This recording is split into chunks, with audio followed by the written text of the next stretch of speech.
किसान भाई नमस्कार, मैं कृषि विशेषज्ञ Durga Prasad Kevatte Bharat agri Hindi YouTube channel में आपका स्वागत करता हूं। किसान भाइयों, अगर आप भिंडी की फसल की खेती करते हो तो यह वीडियो आपके लिए बहुत ही ज़्यादा फायदेमंद होने वाला है।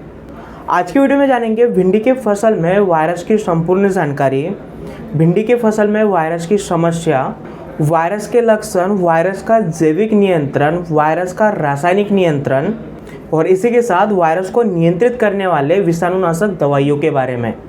किसान भाइयों, यह वीडियो आपको पसंद आया, फिर इस वीडियो में दी गई जानकारी आपको बहुत ज़्यादा पसंद आए तो वीडियो को लाइक करें, शेयर करें और कमेंट्स में अपनी राय देना बिल्कुल भी ना भूलें। आपको बता दूं कि भिंडी की फसल कम लागत में ज़्यादा उत्पादन देने वाली, आय देने वाली और मुनाफा देने वाली फसल है। किसान इस फसल से कम समय में ज़्यादा उत्पादन प्राप्त करके अधिक से अधिक मुनाफा और कमाई कर सकते हैं। लेकिन भिंडी की फसल में आने वाले वायरस रोग, जिसे हम पीला मोज़ेक वायरस कहते हैं, अगर इस रोग का नियंत्रण समय पे नहीं किया गया तो किसानों को लाखों रुपए का नुकसान भी हो सकता है। तो आइए जानते हैं भिंडी की फसल में वायरस रोग का नियंत्रण कैसे करें, इसकी संपूर्ण जानकारी के बारे में।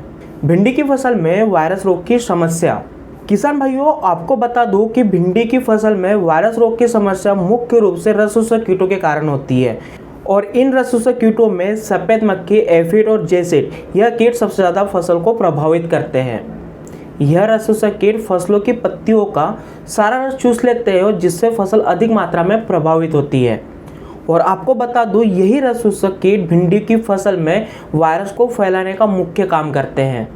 भिंडी की फसल में वायरस रोग फसल वृद्धि की अवस्था में और मादा रस चूसक कीटों के माध्यम से ज़्यादा मात्रा में फैलता है। किसान भाइयों, आपको बता दूं कि भिंडी में वायरस रोग का फैलाव 20 से लेकर 30 डिग्री सेल्सियस तापमान में ज़्यादा होता है।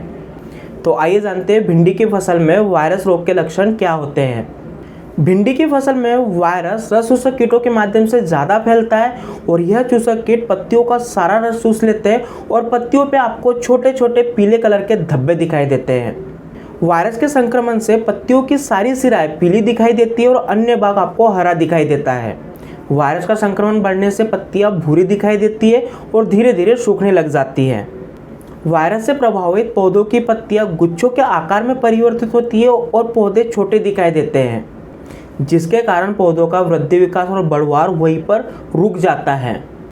अगर भिंडी में वायरस की समस्या आ जाती है तो लगभग 60 से 70% तक उत्पादन में प्रभाव दिखाई देता है, यानी कि उत्पादन कम होता है। तो आइए जानते हैं भिंडी की फसल में वायरस के जैविक नियंत्रण के बारे में। सबसे पहले आपको गर्मी के दिनों में खेत की गहरी जुताई करनी है और फसल कटाई के बाद खेत की संपूर्ण सफाई करनी है। यह क्रिया करने से आगे भिंडी की फसल में वायरस का संक्रमण बिल्कुल भी नहीं फैलता। किसान भाइयों, हमेशा ध्यान रखना है, भिंडी की फसल की बुआई के लिए हमेशा वायरस प्रतिरोधी किस्मों का ही चयन करें या फिर उनकी बुआई करें।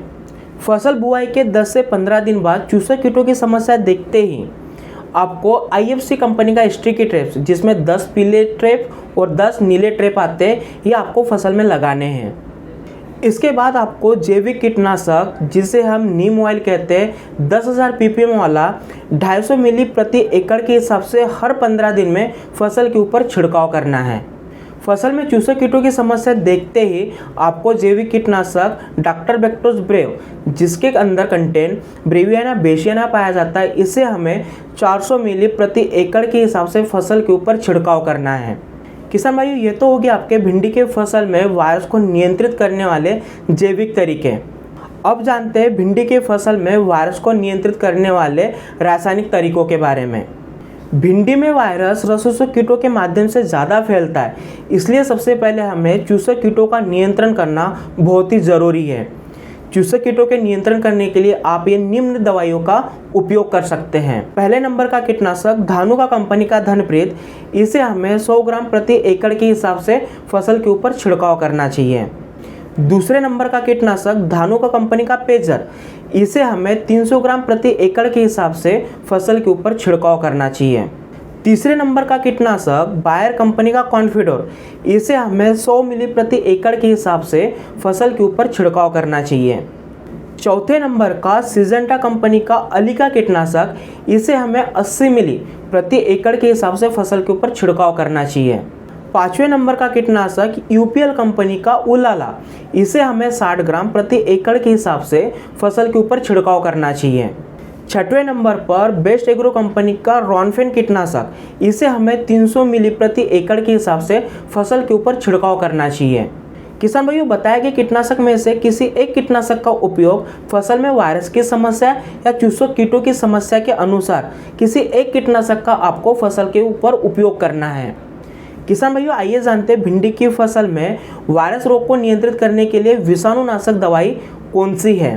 पहले नंबर पर जियोलाइफ कंपनी का नो वायरस, इसे हमें 500 मिली प्रति एकड़ के हिसाब से फसल के ऊपर छिड़काव करना है। दूसरे नंबर पर कटरा फर्टिलाइजर्स का कटरा वायरस जी, इसे हमें 100 मिली प्रति एकड़ के हिसाब से फसल के ऊपर छिड़काव करना है। तीसरे नंबर पर आनंद एग्रो कंपनी का वायरोबेन विषाणुनाशक, इसे हमें 450 मिली प्रति एकड़ के हिसाब से फसल के ऊपर छिड़काव करना है।